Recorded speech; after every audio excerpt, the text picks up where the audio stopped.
O vídeo de hoje é destinado ao reverendo Caio Fábio, a principal voz do cristianismo não denominacional no Brasil. E esse vídeo, sim, vai para ele, um dos maiores, melhores e mais ferrenhos críticos do cristianismo evangélico predominante. Quando Silas Malafaia ouviu dizer que eu estava voltando da Flórida para o Rio de Janeiro no início do ano 2000, ele gastou um mês de programa de televisão dizendo o seguinte: ele nunca mais pode pregar na vida. Ele tem que ficar com o bumbum no banco. Por quê, hein? Se tem gente na casa dele se divorciando todo dia. Se eu conheço os casinhos de amor que ele tem com as meninas lá da Rádio Shaddai. Se eu sei que a mulher dele vai para Boston de tempo em tempo, fica lá internada para se curar das depressões, da maldade de existir com ele. Na verdade, é um ativista, é uma pessoa que busca com todas as forças uma reforma no cenário evangélico atual. Mas se você quiser saber o que eu tenho para falar com o Caio Fábio, então fica comigo, porque eu te conto tudo isso e muito mais, logo após a nossa abertura. Além da Fé, com Jason Ferrer. Bom, nós estamos de volta e, como sempre, é uma honra muito grande receber você de todas as partes do Brasil e do mundo. Eu sou o Jason Ferrer, apresentador do canal Além da Fé, exatamente este canal aqui. E seja muito bem-vindo, muito obrigado pela presença, agradeço a você pela sua participação, agradeço a você pela sua preferência, por sua preferência maravilhosa. Muito obrigado por você escolher o canal Além da Fé, obrigado pela sua confiança, pela credibilidade que você dá ao nosso canal. Obrigado por você nos ajudar a ser um porta-voz. Muitas pessoas gostariam de falar o que eu falo, dizer o que eu digo, enfim, se comportar da maneira como eu me comporto e atuar da maneira como eu atuo contra esse sistema miserável chamado religião. Então, muito obrigado a você que nos financia, a você que nos ajuda, a você que é membro do nosso canal. Você não sabe o quão instrumento poderosíssimo você está sendo para que o canal possa chegar em mais corações e mais mentes, possa chegar em mais lares e conscientizar e libertar as pessoas desse sistema miserável para que as pessoas vivam uma humanidade, mas uma humanidade sem violência, uma humanidade sem degradação, uma humanidade mais inteligente, mais avançada, mais para cima. É isso que nós queremos, é isso que nós buscamos. A mensagem de hoje vai para o reverendo Caio Fábio. Rapaz, eu admiro muito esse cara, que é o autor do livro Sem Barganhas. Aqui eu acompanho o canal, acompanho também a vida do Caio Fábio durante muito tempo, desde os anos 90 para cá. Muita coisa de teologia eu peguei com o Caio, porque é um grande instrutor, um baita de um teólogo. Acredito que dentro do Brasil, se não fosse a discriminação, o preconceito, né, contra o Caio Fábio, eu duvido se tivesse um teólogo aos pés do Caio Fábio. É um camarada que realmente eu admiro o trabalho dele, admiro a humanidade dele, porque ele tem um filho homossexual, e eu também tenho um filho homossexual e aceito o meu filho, ele aceita o filho dele, mesmo sendo cristão. Né? Mesmo sendo uma pessoa que está pautada dentro do evangelho, como ele chama, né? A chave hermenêutica é Jesus Cristo. Mas hoje a mensagem vai diretamente para o Caio Fábio. Eu espero muito que esse vídeo chegue até ele, que ele possa ver com carinho, que ele possa ver com amor, que ele possa ver com ternura e que ele possa ver esse vídeo não como um vilipêndio, mas como uma mensagem de um amigo para um amigo, de um pai, de um filho para o pai, porque ele tem 69 anos, vai chegar aos 70, então tem idade de ser meu pai, que eu estou com 41 anos. Mas eu digo para você, o Caio Fábio, cara, eu acompanho o seu trabalho. Sabe, eu sei da sua luta contra o fundamentalismo, esse fundamentalismo exatamente que gera violência, que gera doenças psíquicas desses crentes, que são crentes iludidos. Mas, de uma forma ou de outra, Caio, você está defendendo uma religião tribal, que adora um Deus vingativo, um Deus ciumento, um Deus exclusivista, um Deus local. A visão bíblica, por exemplo, que você defende é uma visão de um povo machista, um povo misógino, um povo homofóbico e completamente exclusivista. E você, Caio, tem uma visão completamente diferente. Você é um cara extremamente humano, um cara sensível, um cara dócil. Um cara que não se compara em nada com Moisés, um cara que não se compara com Elias, com Jeú, um dos maiores sanguinários do Antigo Testamento. Você não se compara com nada. E a religião de Moisés não é nada diferente do Talibã ou de qualquer outra religião que se utiliza do instrumento do medo e da opressão para conquistar terras e para conquistar povos à força, na bala ou no fuzil, como era, ou na espada, como era antigamente. E observando muito dos seus vídeos, observando suas lives, acompanhando você, eu percebo que você está preso. A essa chave hermenêutica chamada Jesus, você desconsidera inclusive muitas partes do Antigo Testamento, tenta justificá-la e se amarrar completamente em Jesus. Mas esse Jesus foi o mesmo Jesus que recebeu na transfiguração Moisés e Elias, dois grandiosíssimos assassinos de acordo com a Bíblia. Estou levando a Bíblia como uma forma literal, não como uma hipótese. Então, Jesus inclusive defende esse mesmo pai do Antigo Testamento, justificando todas as suas barbaridades e o chamando de justo ainda. Poxa, cara, eu não entendo uma coisa dessa. Você é um cara inteligente, mas você ainda está amarrado, Caio, amarrado dentro de uma visão, sem poder se declarar como um descrente. Porque não há possibilidade de você, um cara extremamente inteligente, não ser um cara descrente de muita coisa. Você vê a falsidade, a falsificação do evangelho, a adulteração, a adição, a subtração, muita coisa que acontece, inclusive de edição dentro da própria Bíblia. Como que você ainda olha para Jesus como autor e consumador da sua fé? Caio, você como eu, você sabe que a vida é muito ampla, a vida é muito complexa para ser resumida a uma religião tribal, a uma religião supersticiosa, como a religião de Israel, essa mesma que o povo cego dentro do Brasil e no mundo segue. Nós estamos falando de uma religião de gente selvagem que vivia de invadir terras, um povo que vivia de matar crianças do sexo masculino e levar crianças do sexo feminino para serem abusadas ou para casarem-se com os assassinos dos seus próprios pais e dos seus familiares. Nós estamos falando de uma seita violentíssima que assassinava pessoas de forma cruel através do apedrejamento ou por trabalhar num dia da semana, ou trabalhar no sábado, ou até mesmo por blasfêmia, essas pessoas eram apedrejadas. Esse povo de Moisés, Caio, você sabe muito bem, matava idosos por causa das religiões deles, colocava estaca pelo ânus das mulheres grávidas com o fim de atravessar as suas entranhas e sair pela boca. E esses legisladores, profetas, sacerdotes, juízes de Israel foram os piores assassinos e desumanos da humanidade. Eu pergunto para você, qual Deus de amor, misericórdia, clemência, justiça e ternura teria se revelado a Moisés, Caio? Como é que Jesus defende Moisés e Elias, dois grandes matadores de hereges? Pessoas morriam na mão desses homens por causa de heresia. E você, cara, com todo esse conhecimento, com toda essa bagagem poderosa que você tem, será que você nunca parou, você nunca percebeu que todas essas histórias a respeito de Moisés e de seu povo vitorioso é uma invenção?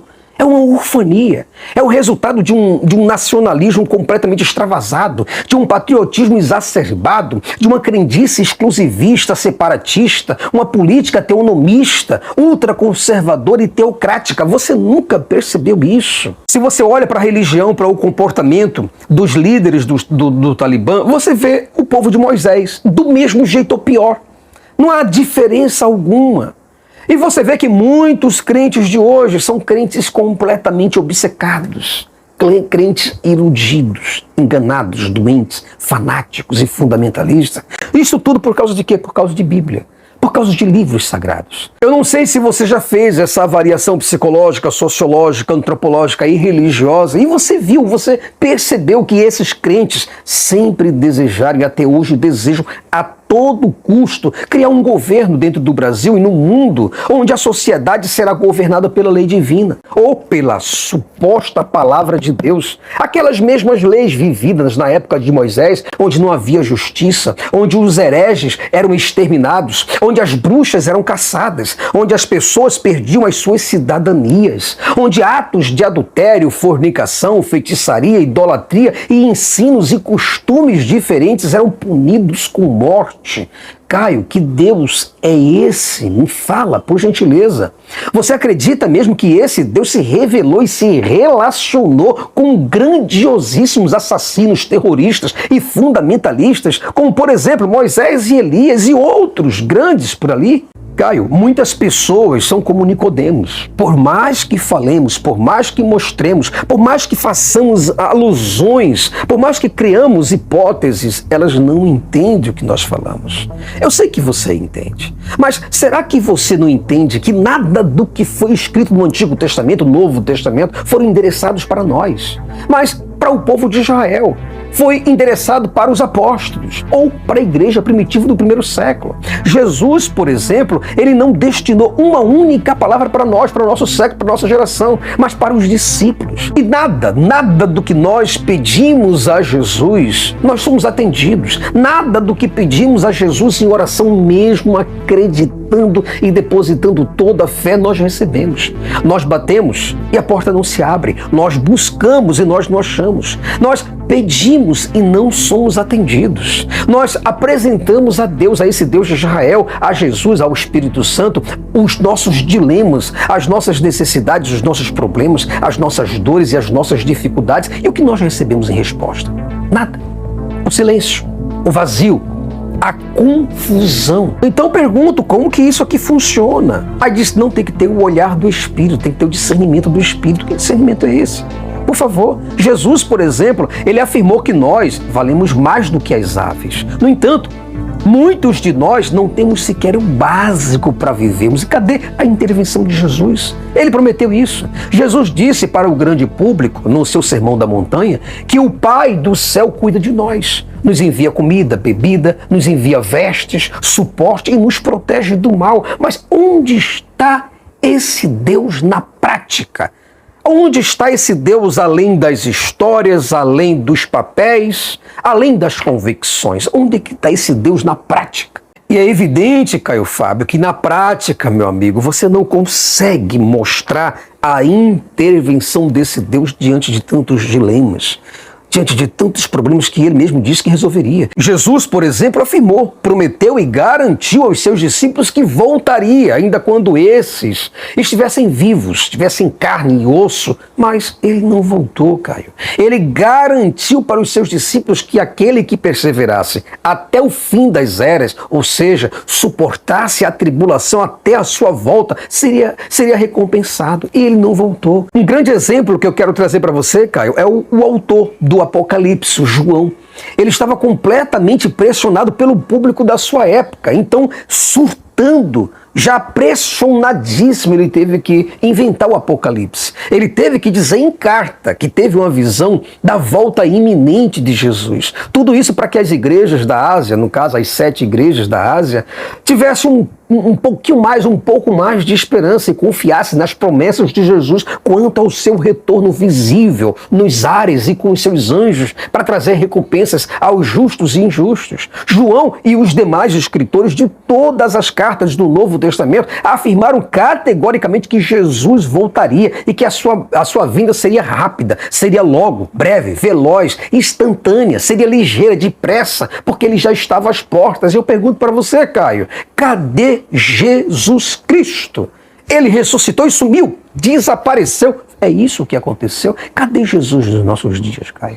E aí me vem a grande pergunta, o grande questionamento.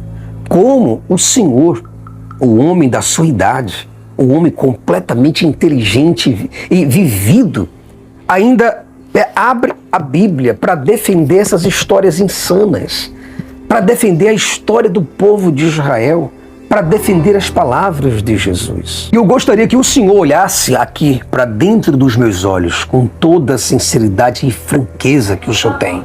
O Senhor, quando coloca a sua cabeça num travesseiro, o Senhor não pensa, cadê Jesus? O Senhor não se questiona. O Senhor não percebe que Deus, o Espírito Santo, Jesus, os anjos não respondem às suas orações e não lhe ajuda em absolutamente nada. O Senhor não pensa nisso. O Senhor não se questiona a respeito disso. Seja sincero.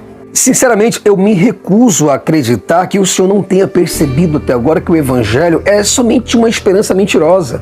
algo que absolutamente não funciona em canto algum, em lugar nenhum. Eu, particularmente, posso facilmente externalizar os meus sentimentos e a impressão que eu tenho de você. Você é um cara muito humano, um cara espetacular, uma pessoa maravilhosa, um humanista, um homem do bem, um cara extremamente pacato, uma pessoa que abriu mão do sistema religioso para viver a simplicidade do evangelho. Nunca deixou de me amar e me ama até hoje e vai me amar para sempre, porque eles sabem que eu só preguei o evangelho, que eu nunca me aproveitei de ninguém. Eu sei a vida que vivi e eles sabem a vida que eu vivi. E se você quisesse construir, inclusive, um império através de mentira, através da opressão, do ódio e da covardia, eu tenho certeza que você teria colocado Macedo, Malafaia, Soares, o Santiago, a família Hernandes, a família Duque e todos esses milionários picaretas e vendilhões da fé do evangelho no bolso. Mas você não fez isso. Isso tudo porque você tem princípio. Você tem muito conteúdo para dar, vender, para emprestar, mas a sua dignidade é inegociável. E eu sei o homem que você é. Por isso, eu digo para você, cara, pensa, liberte-se desse sistema. Liberte-se dessa mentira do evangelho. Um evangelho que transforma tantas vidas quanto os muçulmanos transformam. Um evangelho é tão negociável quanto qualquer outro evangelho, boa nova de qualquer outra religião. Bom, Brasil, nós chegamos ao fim deste vídeo. Eu gostaria de trazer, inclusive, uma reflexão. Porque em todos os vídeos eu trago sempre uma reflexão nas minhas conclusões e eu digo para você o seguinte, cara. Infelizmente, como esse vídeo está sendo destinado ao reverendo, ao amadíssimo Caio Fábio, eu digo o seguinte, olha, nós estamos à deriva, nós estamos perdidos, Caio, perdidos nesse espaço sem sabermos sequer de nada. E toda essa nossa teologia nada mais é, toda a nossa teologia, toda a nossa estrutura e envergadura teológica, nada mais é do que uma conjectura, uma hipótese, uma opinião, um palpite, uma pressuposição. E você, Caio Fábio, eu chamo de você mais com carinho, mais com ternura, mas eu digo, o Senhor sabe muito bem que a palavra do Evangelho não surte nenhum efeito colateral. Nada, nenhum, nadinha. Mas apenas produz uma reação adversa dentro da sociedade, porque separa os pais dos filhos, os filhos dos pais, as noras das sogras, gera contenda, discussão, decepção e intriga entre as famílias, a ponto delas se separarem justamente por causa deste livro aqui. Então eu peço ao Senhor, por gentileza, pense, reflita, veja que o Senhor largando mão desse cristianismo, largando mão dessas palavras fabulosas sobre a ressurreição de um Jesus, não nos adianta em absolutamente nada. Eu acho que se o Senhor trabalhasse para que a humanidade pudesse, sem religião, sem deuses, buscar a origem de todas as coisas, eu tenho certeza que o Senhor avançaria ainda mais com a humanidade. Uma humanidade mais tecnológica, uma humanidade mais avançada, mais progressiva, uma humanidade mais humana, demasiadamente humana. Se é que o Senhor me entende. Um fortíssimo abraço para o senhor, Caio Fábio, pelo qual o vídeo foi destinado. E um forte abraço a todos vocês que pensam como o Caio Fábio pensam, cristãos, crentes que me veem, muito obrigado pela presença de vocês. E desejo a todos vocês um fortíssimo abraço e espero vocês no próximo vídeo. Tchau, tchau, pessoal. Se você gosta do nosso conteúdo e deseja de forma espontânea e generosa nos ajudar a continuar a expandir este projeto pelo Brasil e pelo mundo, por favor, contribua e ajude-nos através do Pix. O nosso Pix está aí. alemdafé@gmail.com. O Além da Fé lhe agradece profundamente por este ato de consciência, maturidade e responsabilidade social.